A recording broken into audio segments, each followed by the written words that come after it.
in.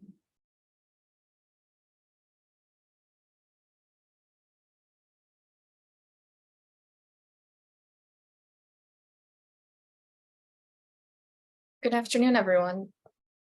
Mayor Burns, he's unable to join us at this session, so we'll just be starting in a couple of minutes.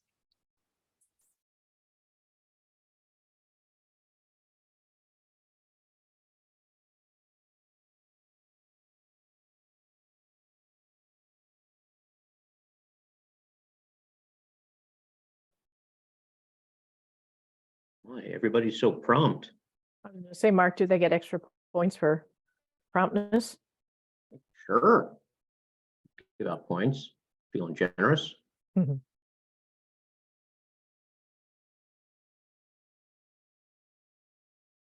And for those that just joined, Mayor Burns, he's unable to join us today, but we'll be getting started soon.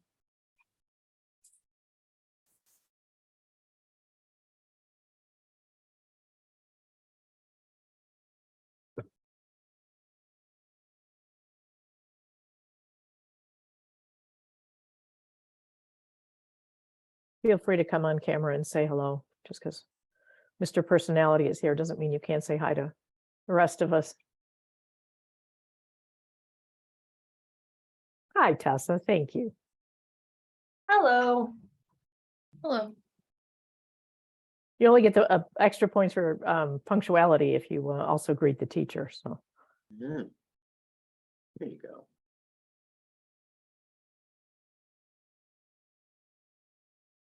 And I guess while we wait for a few more people to join us, I could just put a link in the chat. There's an upcoming webinar that we thought you might be interested in. The Illinois Alliance for Clean Transportation, they're hosting a webinar with ComEd, and they'll be discussing preparing for an electric vehicle future. They'll talk about the smart grid, lessons learned from Chicago's Bronzeville neighborhood, community engagement, and a few other topics.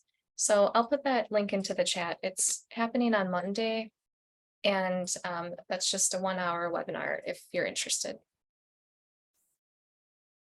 Very cool.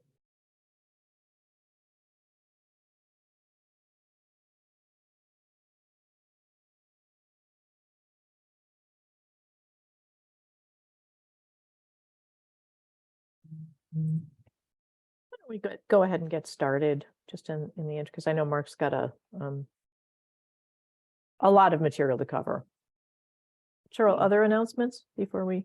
Yeah, we could just cover the other announcement. So we have an environment committee meeting coming up on Tuesday, and we'll be learning about the updated Soul Smart program, and we'll have another speaker discuss renewable energy siting. So we thought that it might be of interest to this group. I'll put the link in the chat if you're interested in registering for that.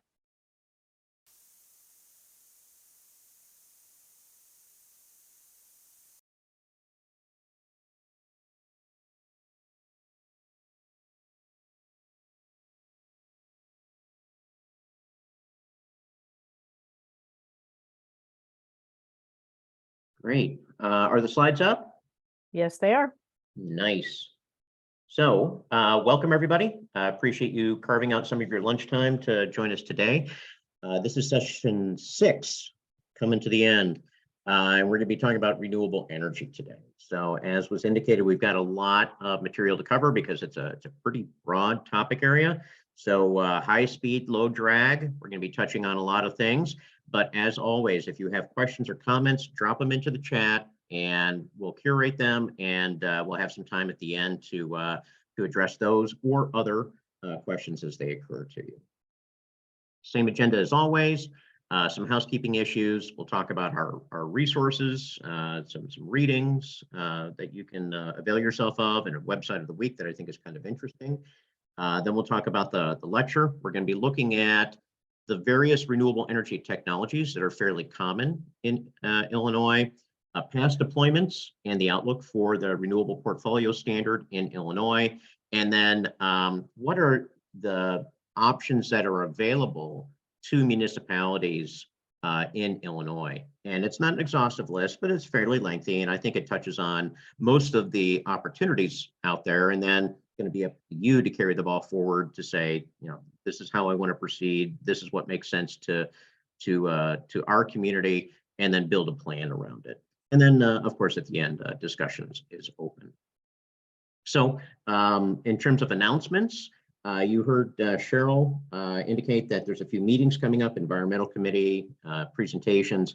Those links to those are in the chat, and I think both of those sound like very interesting opportunities. Additionally, kind of next level down, we've had this kind of call for topics for us to cover in our 10 hours of reconsulting that comes after the last class.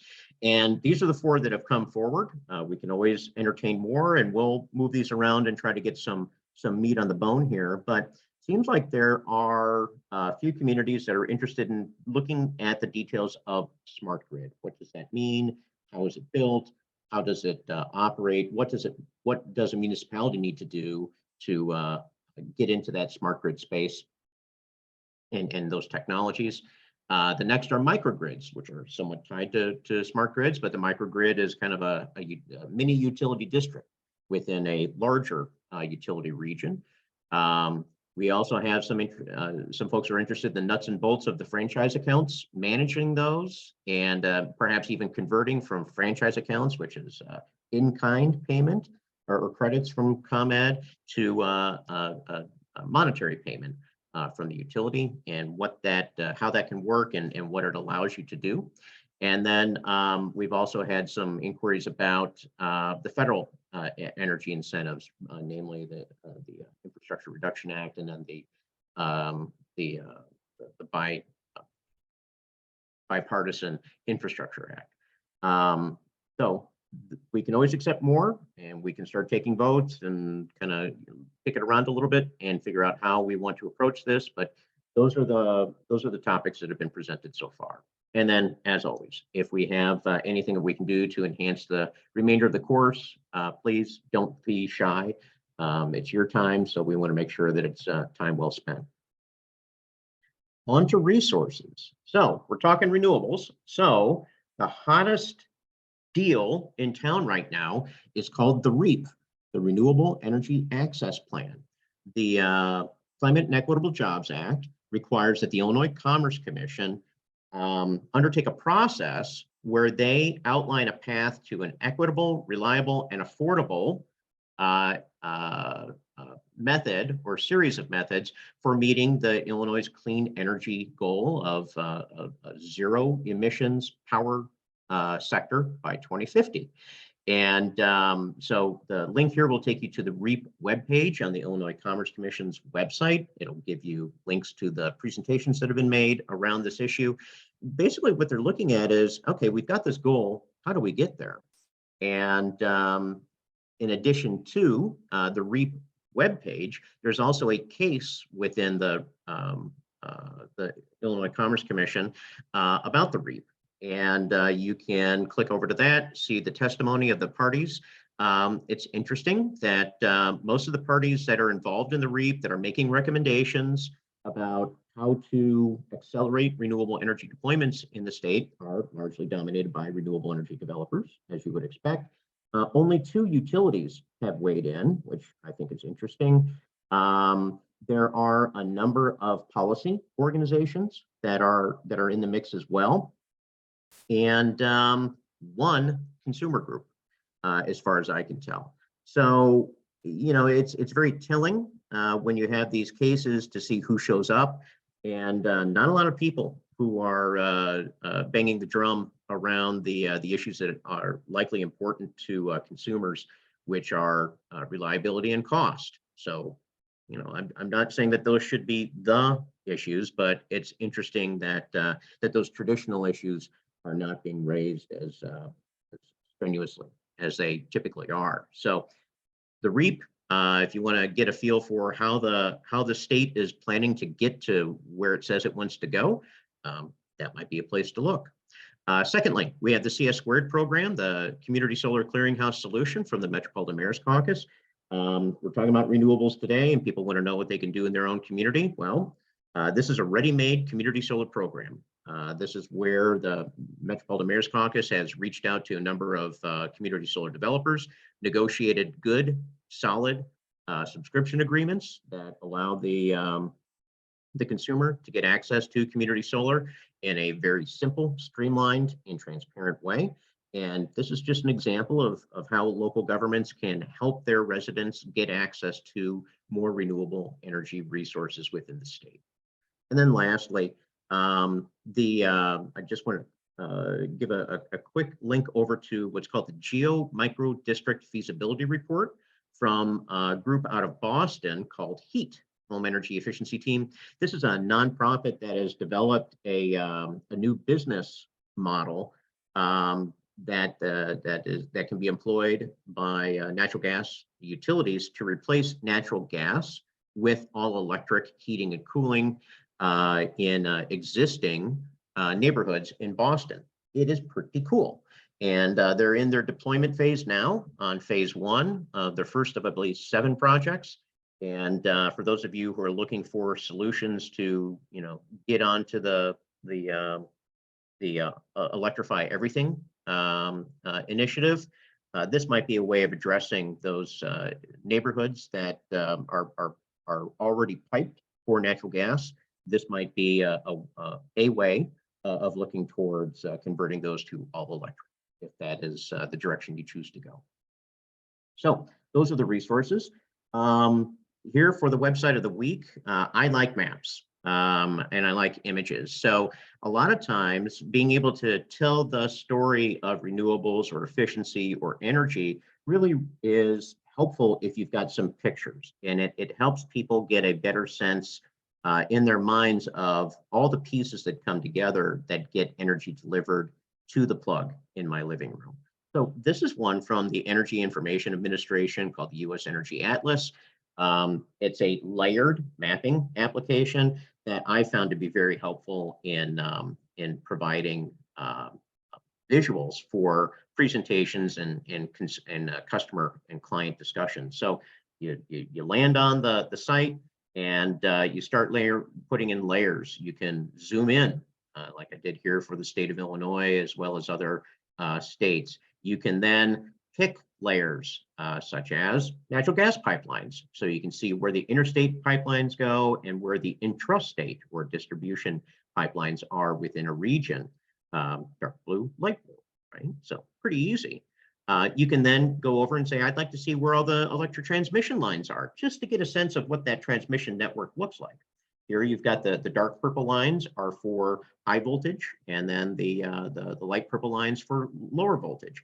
And this helps tell the story how Illinois is not an energy island, that Illinois is actually connected north to south within the state, and then with massive connections going from Chicago area out to points east.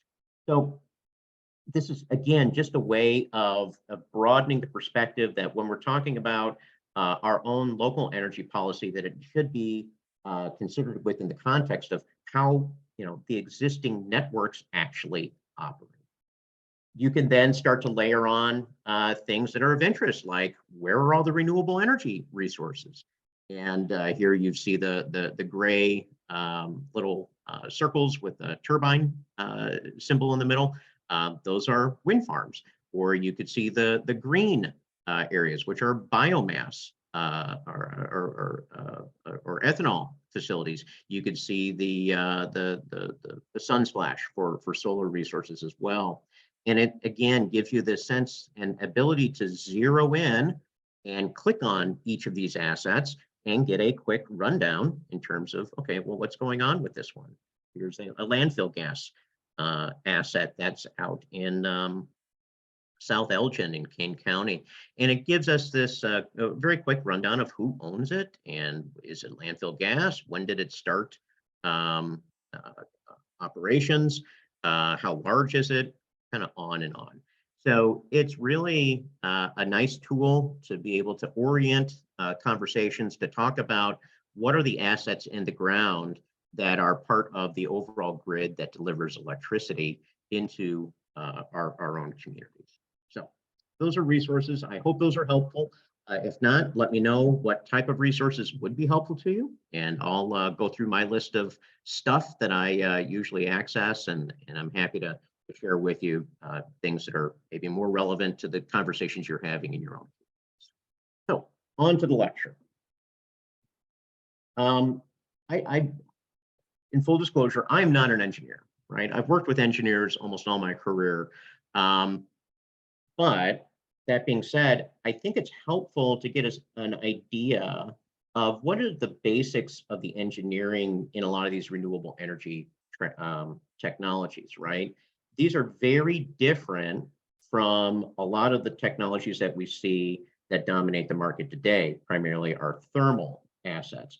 Most thermal power plants, and that's coal, petroleum, natural gas, and nuclear, they are producing steam, some through combustion, some through nuclear reaction. They're heating water to produce steam. That steam goes through a turbine. That turbine, through its turning motion, generates electricity, right? So those are the fuel is really the differential there. For renewables, it's a little bit different.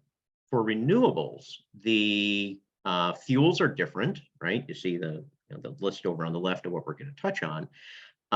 But how they're converting electricity can be mechanical, it can be electrochemical, and it could be energy storage, right? There's a few different ways that they operate. So it's helpful to get an understanding of the technology that's in each of these, because the technology gives you an idea of the constraints, right? And a better understanding of the constraints and limitations, but also the advantages of these resources. So just very quickly, wind turbines. I think most of you who've traveled through the Midwest have probably seen these long, very tall poles with a turbine on top.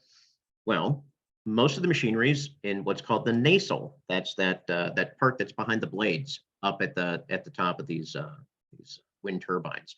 So just in terms of how it works, you have wind coming in, and the wind pushes up against the blades, right? The blades are controllable, but they're fanned, and the fanning on the blade helps that blade capture the wind, the pressure of the wind, and turn the turbine, right? So that blade turning, or those blades turning, turns a rotor.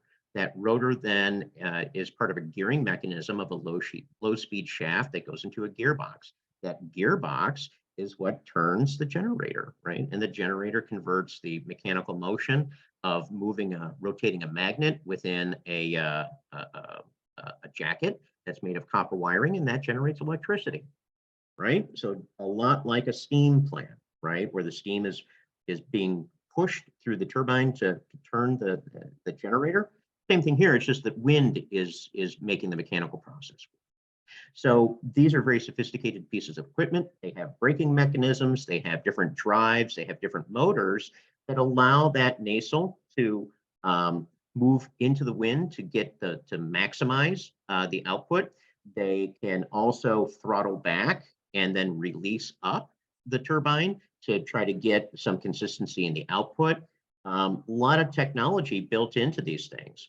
And to an extent where we're now seeing second, third, and fourth generation wind farms where these nacelles, all this equipment and gearing, are now being replaced, right? The tower is still there, but new equipment's going on top, new turbines. Those are all happening, right? You're getting second generation wind turbines in Illinois.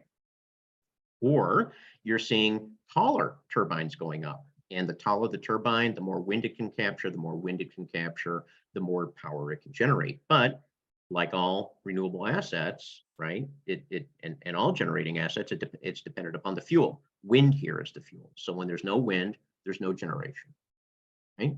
So that's the constraint. So what about a solar panel? What does the solar panel do? Well, a solar panel captures light. Within light are elements called photons. Those photons are tiny particles. When those photons hit a solar panel, which is made of silicon wafers, that photon causes the release of an electron, right? The movement of those electrons and then their reattachment and separation and reattachment, that continuous motion, right? The continuous process within the silicon wafer generates the electric current. You get enough of those cells together, you can generate enough electric current that can then be captured. Once it's captured, it is captured in what's called DC, direct current.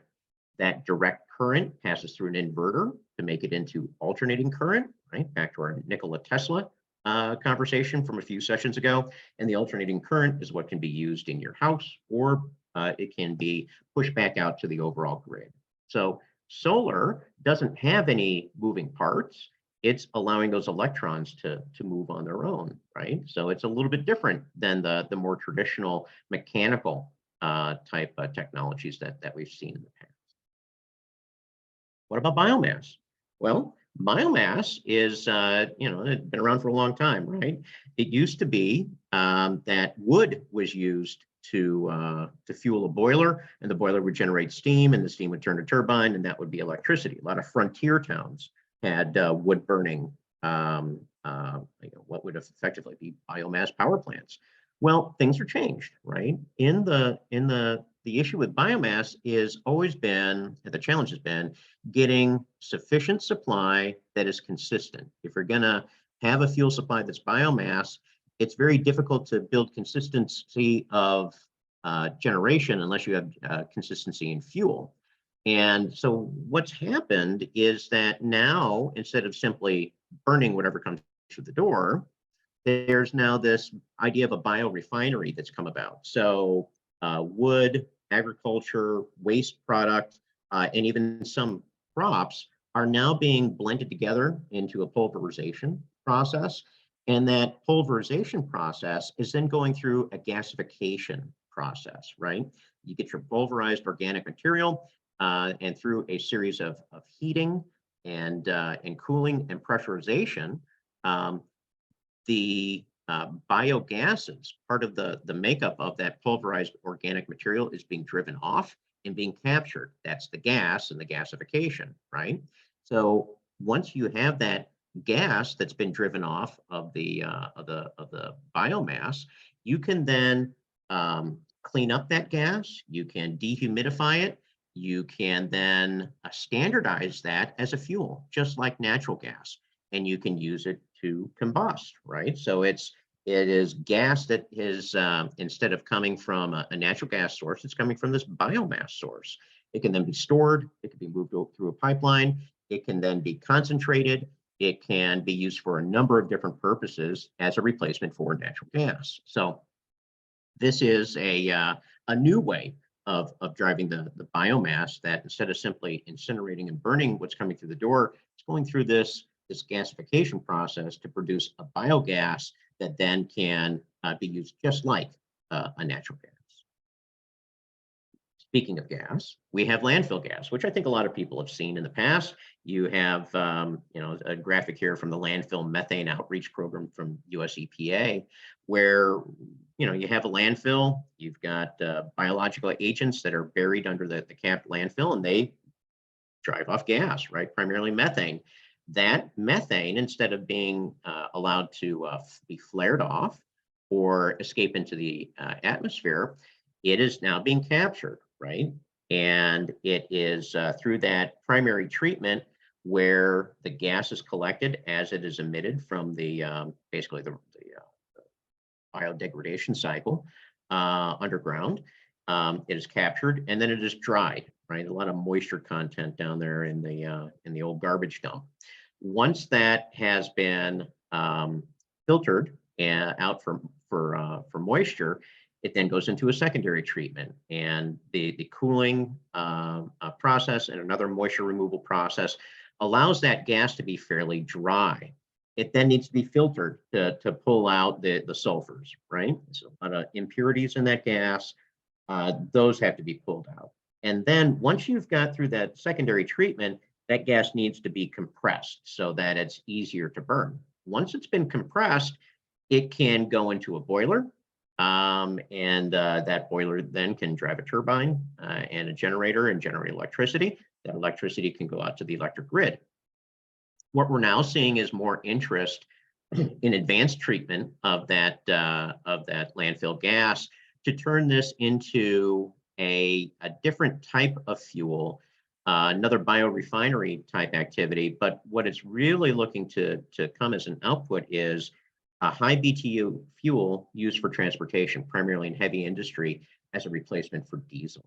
So if you think about it, part of the challenge with alternative fuels for transportation is, where do you have the fueling stations? Where the idea could be now that, all right, well, maybe the fueling stations are at the site of these landfills because they're fairly proximate to population centers, and maybe for certain types of fleets, they can make a lot of sense. So we'll see how US EPA comes out with that set of planning. Hydroelectric, we have some hydroelectric in our region. The key about hydro is A, you need to have water, and B, you need to have what's called head. Head is the drop in water. It means that it can't simply be a lake of still water. It needs to be water that's moving, so rivers, right? And it works best on rivers that have some amount of decent flow. We live in the flatlands, right? So the rivers in our area don't have a lot of head, meaning that they're not falling down the side of a mountain, down hills, gulches, valleys, that type of thing. But there are some hydroelectric generation, some owned by municipalities like Rock Falls and some of the Illinois River communities. They have hydroelectric dams that date back generations. Others are owned by other municipal entities, like Metropolitan Water Reclamation District owns hydroelectric dam at the Lockport locks on the Des Plaines River, I believe it is, and they generate a small amount of electricity there. But a dam that does, or a river doesn't have a lot of head. The idea is you build a dam, a reservoir. You allow the water to fall through the penstock. That penstock concentrates and accelerates the flow of water. That water flows through a turbine. That turbine turns the generator. That generator then produces the electricity that goes out to the grid. The water then continues to flow downstream into the river. So, you know, this works great. In our region, most of the time, there is some seasonality. Sometimes rivers are running high or running low. That affects the output of the rivers. Not a lot of new hydroelectric dams going in for concern of environmental impact, but a number of new technologies called run-of-river turbines that do not require the construction of a reservoir or a dam are in development and have been deployed. So they're smaller, but they don't require the creation of a dam. So they might be something that could be deployed in our region for some incremental volumes of renewable energy. Then we have geothermal. Now, a lot of people think about geothermal as, hey, we can dig down deep beneath the crust of the earth. It's warm down there. We can use that to produce steam. That steam can go through a generator and we can produce electricity. Yes, you can, in areas where you have a lot of volcanic or near volcanic activity near the surface. So in the Mountain West, in the Pacific Rim, in Iceland, yes, you can do that because you've got near or actual volcanic activity that's near the surface. You can get close enough to put basically a water or a coolant deep down in the earth that will heat up. It'll come back up to the surface, dissipate as steam. Once that dissipation occurs within a turbine, it turns the turbine, creates electricity through a generator. What I think might be more applicable in our region, because thankfully we're not near volcanoes, is that same concept works, but instead of powering generation, geothermal in our region could be used to simply provide what's necessary to support heating and cooling. Heating and cooling is a major draw for electricity use in our region. And what we're finding now is that the technologies have moved and migrated to a point where you're not just looking at capturing geothermal heat to support heating and cooling for individual homes. We're finding that there are structures and configurations of geothermal where basically a geothermal plant can operate in one place and can support the heating and cooling needs of multiple buildings within a geothermal district. Within our region, Ball State University in Muncie, Indiana, has an entire university campus, a fairly large campus that uses this type of a geothermal heating and cooling system to heat and cool their facilities. They replaced their old coal plant in favor of this technology. So this is not necessarily power generation, but it is replacing the need for power generation by using the geothermal opportunity that is subsurface and generally available within our region. Last element, or one of the last on the list to talk about is hydrogen. Now, I get a lot of questions of, well, tell me about green hydrogen and how it's renewable. So this is my perspective. I don't view hydrogen as energy. I view hydrogen as energy storage. Hydrogen itself is a gas, right? And yes, it can be combusted, but in reality, for most applications of hydrogen, and you see here a graphic from the New York Independent System Operator, hydrogen has to be produced, right? It's in the air around us, but it needs to be produced. It needs to be captured, filtered, and concentrated, just like that gasification process in the biomass, right? The way that can work is through an electrolysis, not a gasification, but an electrolysis process. You get green hydrogen when you take excess renewable energy, when you have too much wind, too much solar on the grid. Instead of cycling back the wind and solar to keep the grid in balance, you divert that electricity to an electrolysis process. That electrolysis process converts water into oxygen and H2, hydrogen, and then captures and concentrates that H2, that hydrogen, for storage. Then when the wind and solar is not operating, you can then release that H2 for use in fuel cells to generate electricity, or to supplement or replace a portion of natural gas in combustion technologies, right? So again, the storage element is really important.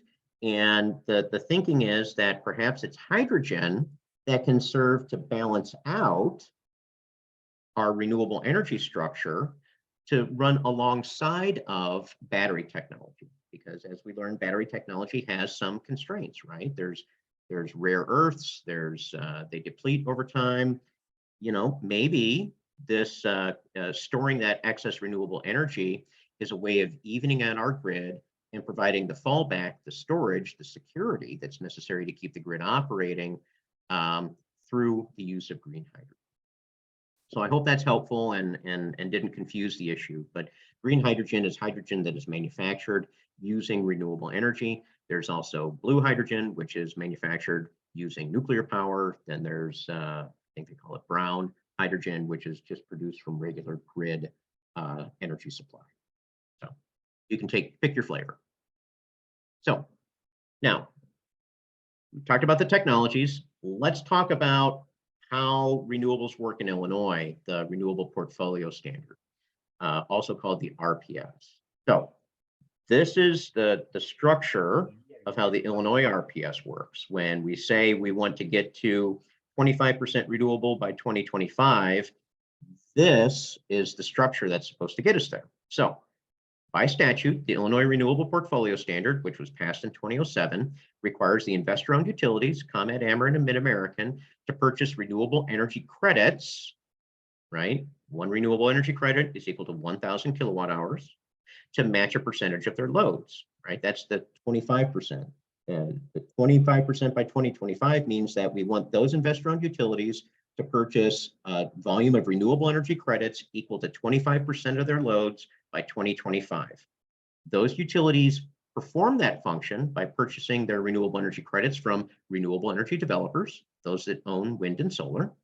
They do it under a plan that is developed by the Illinois Power Agency and approved by the Illinois Commerce Commission. And they pay for it by putting an RPS charge on all consumer bills. Every month you pay, if you're served by Ameren, ComEd, or Mid-American, you pay an RPS charge. Right now, the annual collections are about $585 million a year across all utilities. So the IPA and the ICC come up with and approve a plan. The utilities enter into purchase agreements to buy renewable energy credits from renewable energy developers, and the consumers pay, right? Which is the way it always is, right? Consumers always pay. So how are we doing? Well, before we talk about how we're doing, let's make sure that we're talking about the same thing. Some of you have sent me the most recent environmental disclosure statement from ComEd and said, hey, Mark, is this the RPS? No, this is not the RPS. This is the environmental disclosure statement, which is a little bit different than the RPS. The environmental disclosure statement from ComEd identifies the actual sources of actual electricity delivered through the ComEd system during the reporting period. So remember, the RPS reports the number of renewable energy credits that are purchased. This is talking about the actual sources of electricity. So in having conversations with your constituents, you need to separate these two reports because the numbers don't match up. If things don't match up in the eyes of your constituents, they get a little distrustful, right? So you can use this to talk about where actual electricity comes from, but just remember that the Illinois RPS is talking about the renewable energy credits, which are credits that are purchased over the course of a year that are the environmental attributes of renewable energy. So this most recent report from ComEd shows 0% from biomass, 20% of electricity coming from coal-fired power plants, 1% from hydro, 40% from natural gas, 33% of electricity delivered coming from nuclear power, 0 from oil, 1% from solar, 4% from wind, 1% from other. So that's giving us a sense of where we're at in terms of the actual electricity. But remember, we're talking about the renewable portfolio standard, which only counts those renewable energy credits that are purchased by the investor-owned utilities. So how are we doing? Okay, so the compliance year, how we rate this is called a delivery year. The delivery year runs from June 1 to May 31 every year. So from in the table here, from May 1, 2020 to June 2021, the goal for the Illinois RPS was to say 18% of the load for ComEd, Ameren, and Mid-American should have been met with that 18% of that load should be met with renewable energy credits. According to the Illinois Power Agency, that should be about 21.1 million renewable energy credits. So what was actually done? Look in the blue columns, blue-headed columns. The actual number of RECs that were delivered during that delivery year were 3.3 million. That means that the REC shortfall was 17.8 million. That means that in the 2020 to 2021 timeframe, the actual RPS compliance was only 2.7%, which meant that they missed it by 15.3%. So the way to read this is in 2020-21, they should have been at 18%. They were actually at 2.7%, which means they missed it by 15.3%. Go down one layer, 2021-22 should have been at 19%.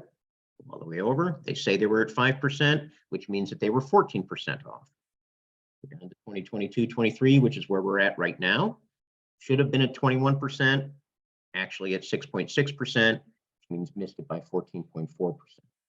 So just because you have a goal doesn't mean you meet the goal, right?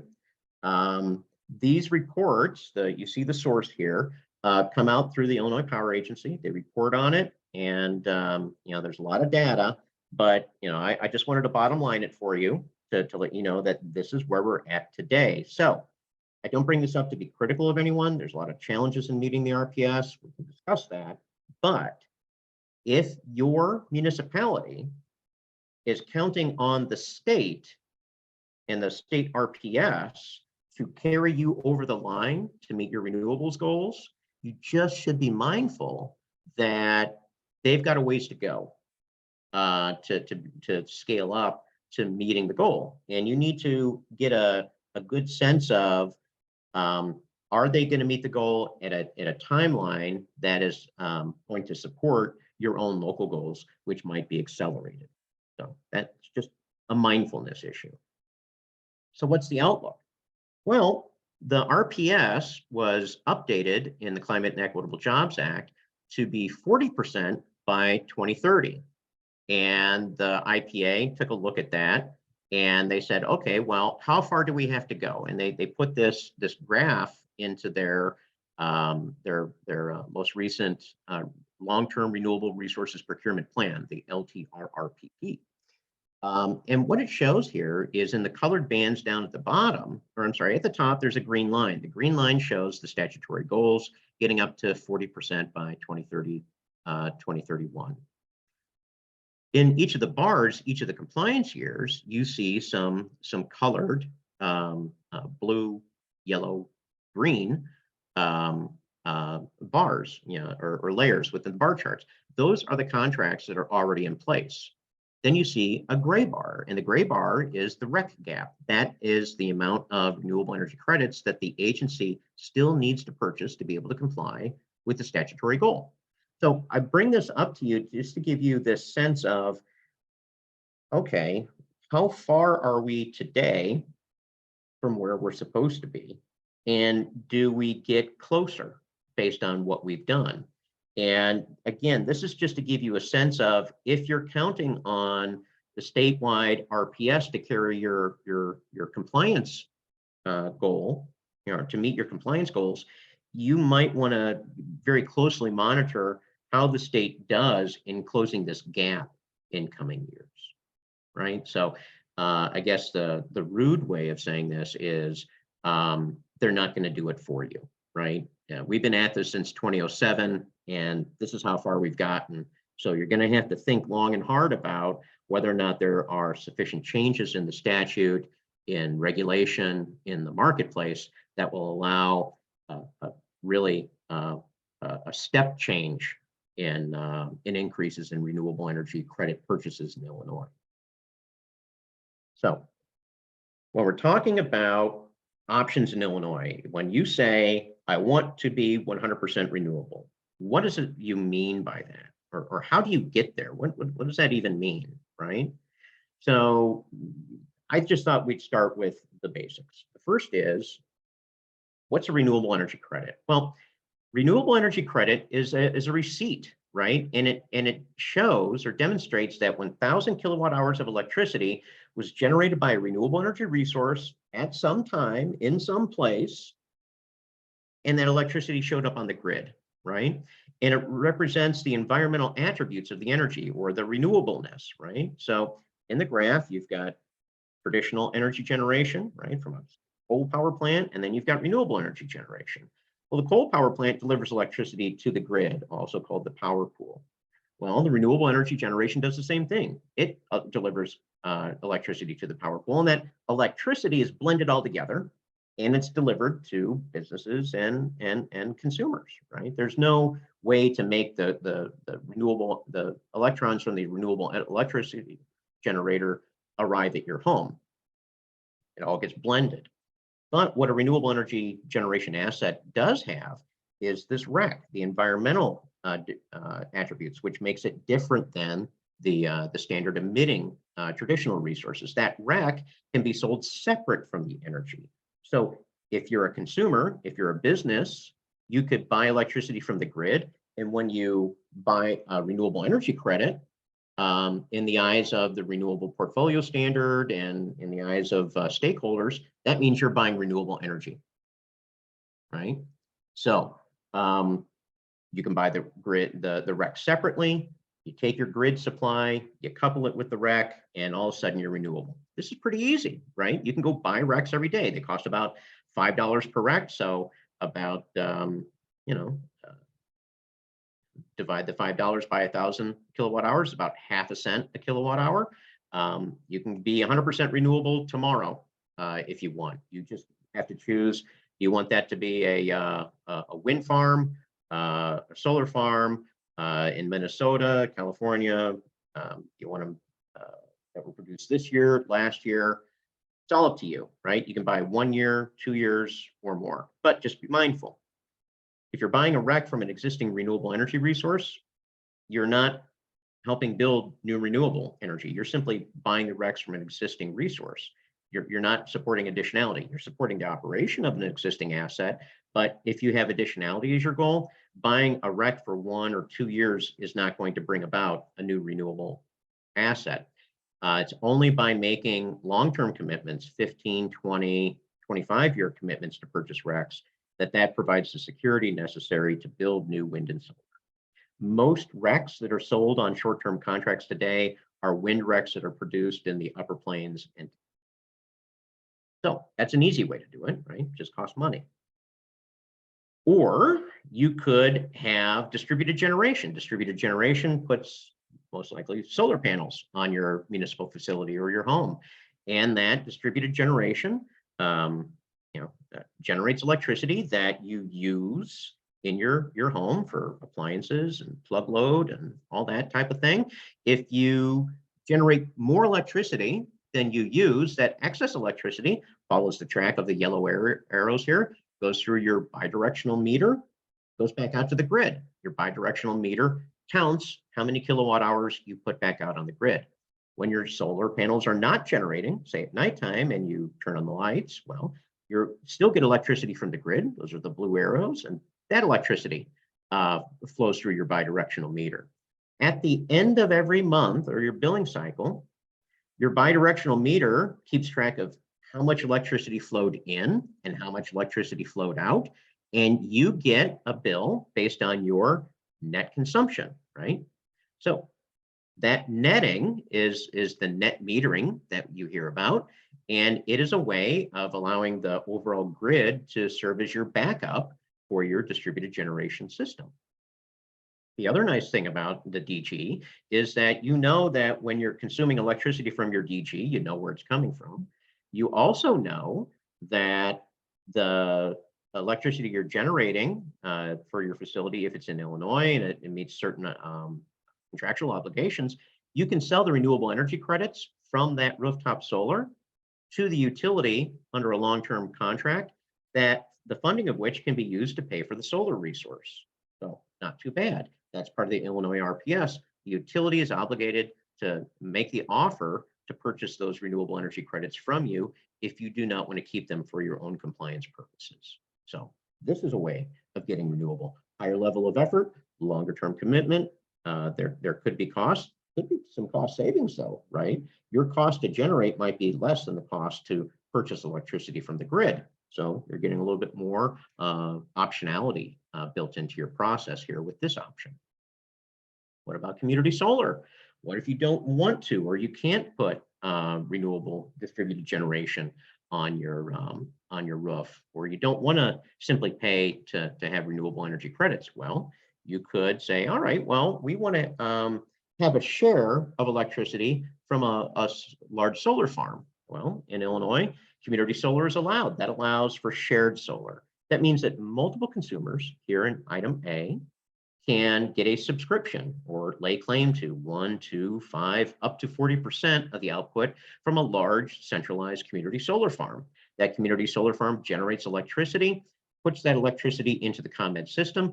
ComEd measures it, and ComEd says, okay, we had X number of kilowatt hours generated from that community solar farm.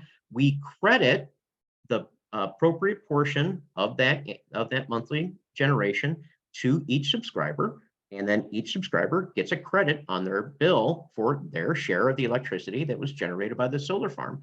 It's just as if you had the solar panels on your roof, only you didn't have to go through the construction, right? You didn't have to pay the contractor to come out to do that. You didn't have to replace your roof. You don't have to maintain it. You simply claim a portion of the community solar farm. Now, in Illinois, most of the community solar farms are going to have already sold their renewable energy credits to ComEd. So you can't claim that this is renewable energy, right? Because the REC is what allows you to call something renewable.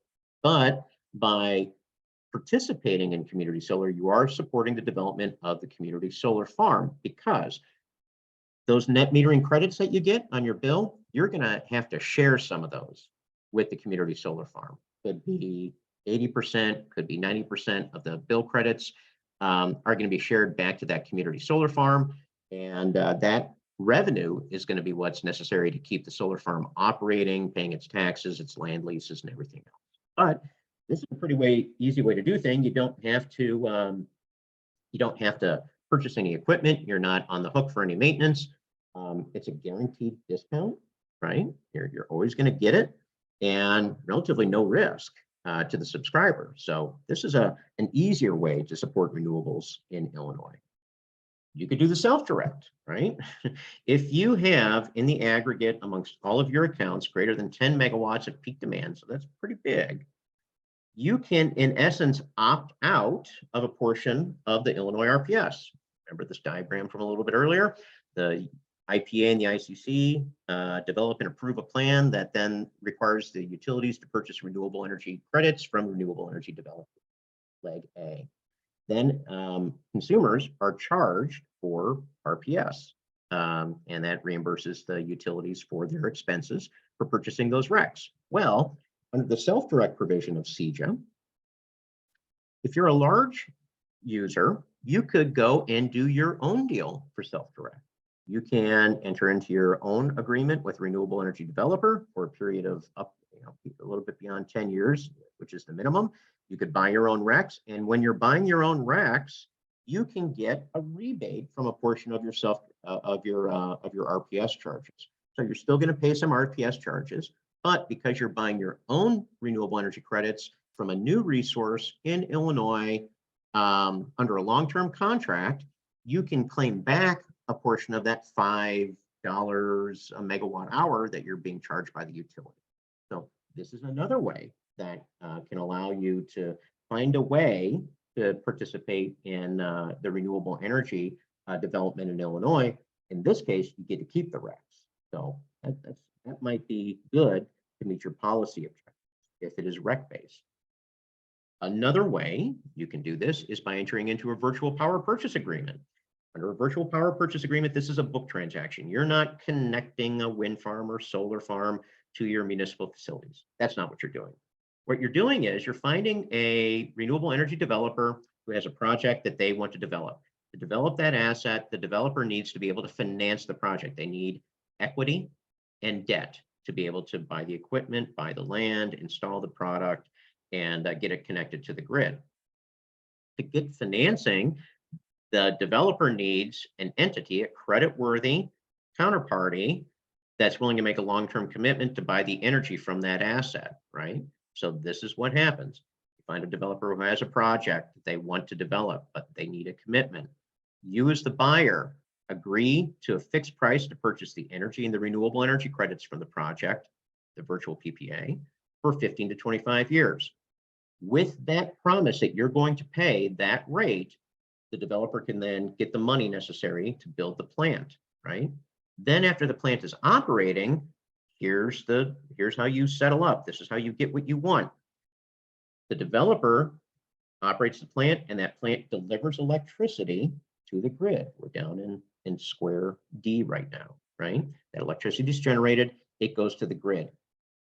The grid operator, PJM, for instance, compensates the developer for that megawatt hour of electricity that was delivered to the grid. Right? That was that hourly energy pricing schema that we talked about early on in the class.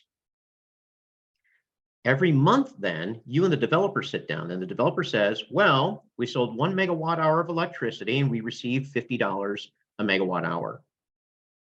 You as the buyer say, great, give me the $50 for the 1 megawatt hour and give me the one REC that was generated. 1 megawatt hour is equal to 1,000 kilowatt hours. So they generated not only the electricity that was sold for $50, but they also generated a REC. You as the buyer get the $50, you get the REC. You then pay your VPPA payment. In this example, in item D, you agreed to pay $55 per megawatt hour, and in return, you got the $50 megawatt hour of revenue, and then the one REC that was generated. So net cost to you, you paid $5 and you got a REC. But you also can claim additionality because, but for your long-term commitment at $55 a megawatt hour, that wind farm would never have been built, right? So this is kind of big scale stuff, right? You don't do this for, tiny little projects, but this is, if you want to go big or you want to go in with multiple municipalities, this is how that can work. So let's turn this into what a local municipality can do. Remember our model of control, sponsor, influence? I'm just going to give you a quick rundown here of what I think you can do today in your planning for renewables. talking about the things you can control. For your municipal accounts, right?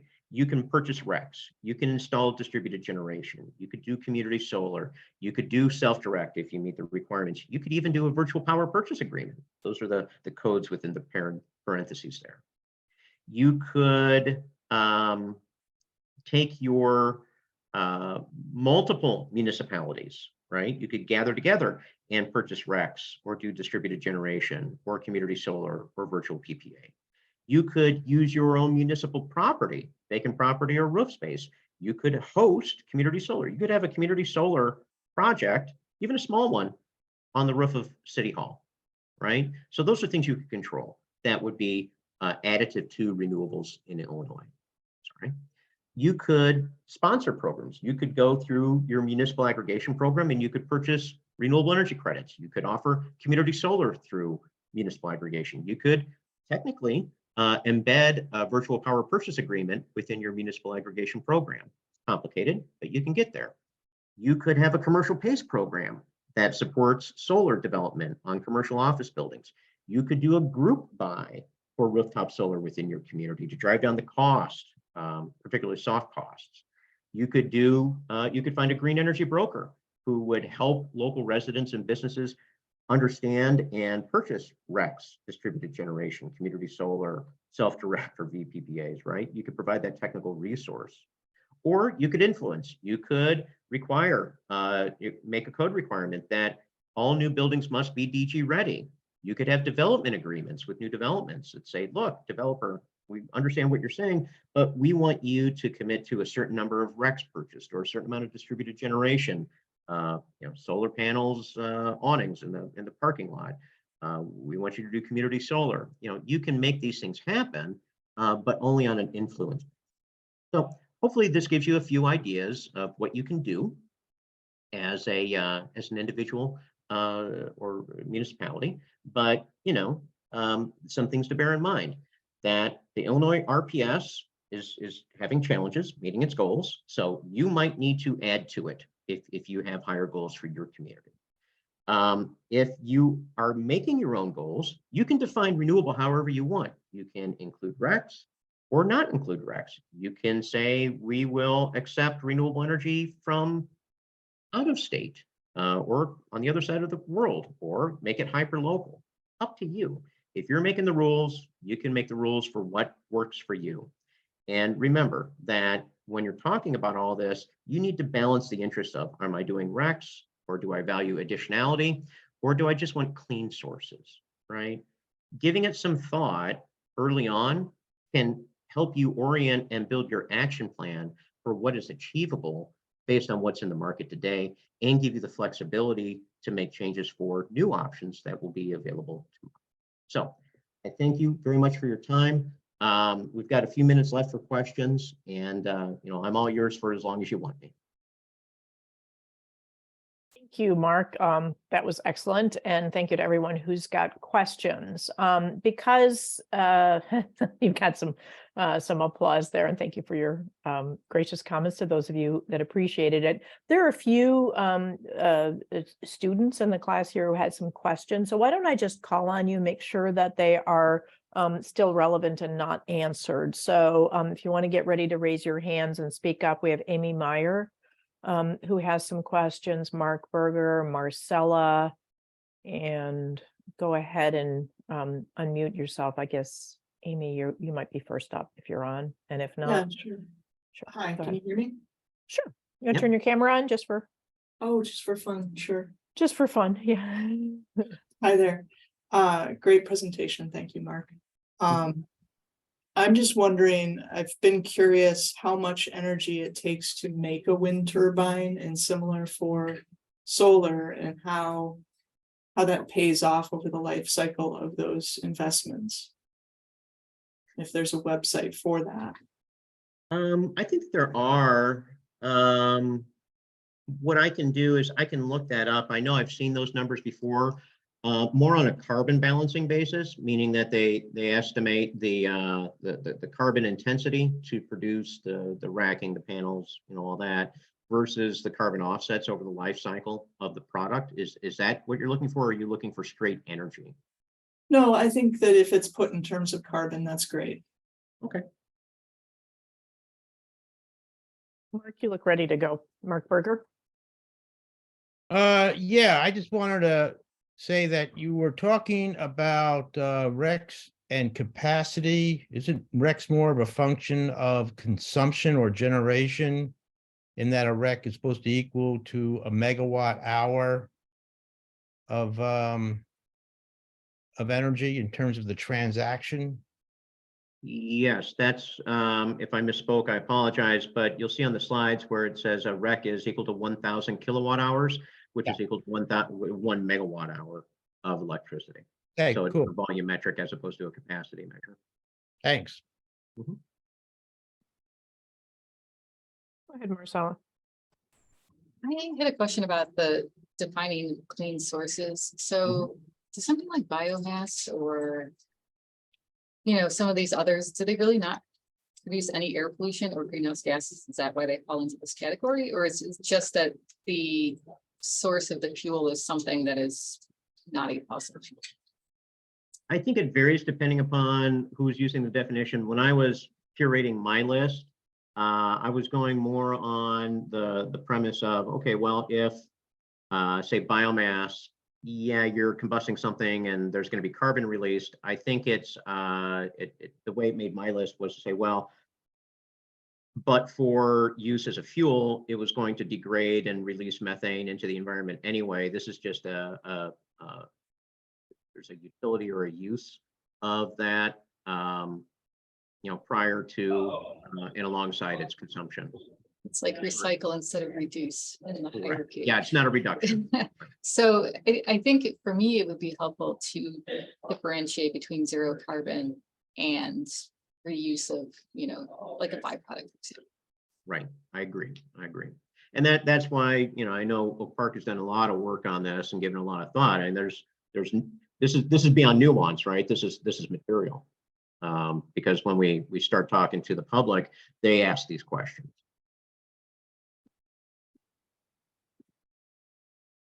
Quick, just to get through the crowd, does Liz W. Chase want to ask? You want to ask your question, Liz?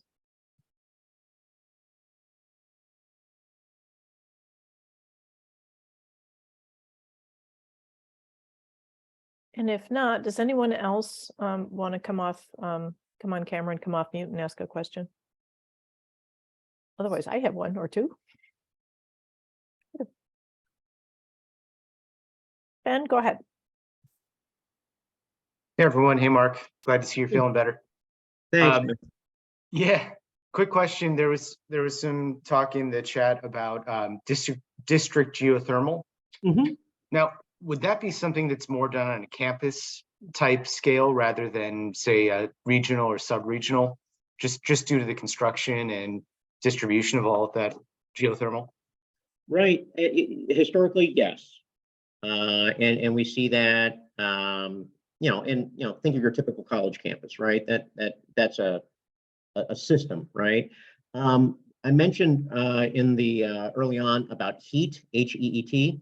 What that group is actually doing is, I'll just get to it. When the gas utility is digging up the street to put in a new gas main, instead of putting in a new gas main, it's using that trench as the geothermal heat sink, and then connecting through that heat sink to all of the homes that used to connect to that gas main, right? And then each of those homes then converts from a gas furnace to a geothermal heat pump. And they tap into this new geothermal heat sink. And that is a mini district of individually owned homes or apartments with a common geothermal district. Usually it's running about a block long in its place. We also see this can also operate in downtown areas in say Chicago. You've got a central refrigeration district. Minnesota has one. They tend to be a little bit older and they're not always geothermal, but they can have geothermal as part of it. So the concept is there as, can you get the distribution system, the infrastructure laid, right?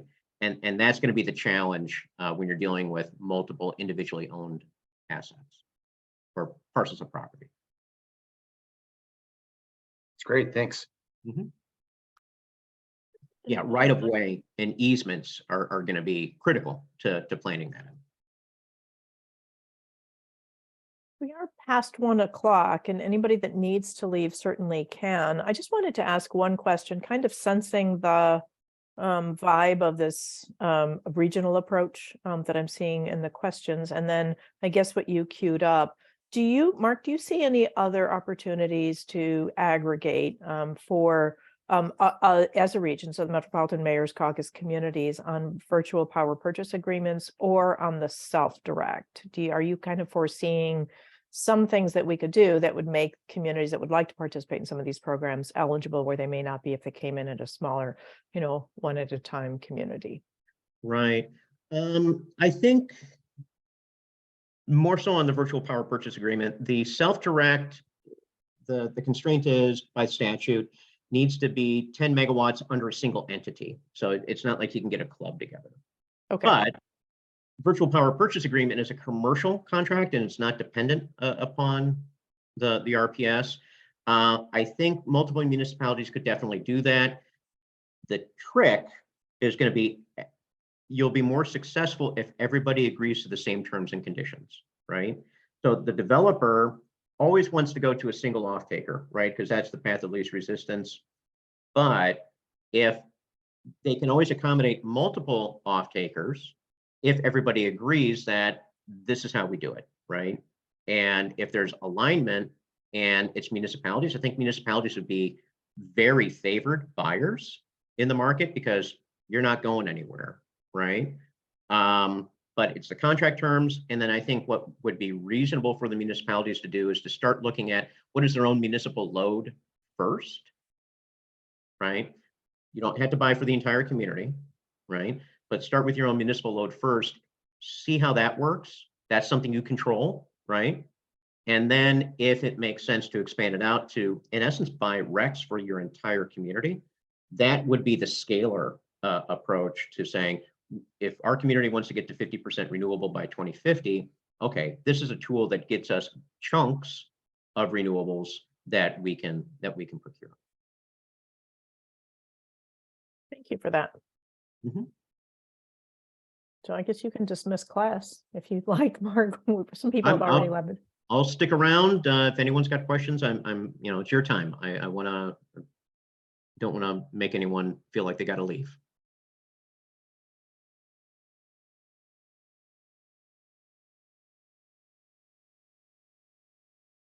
Looks like they're leaving. Looks like they're leaving, yeah.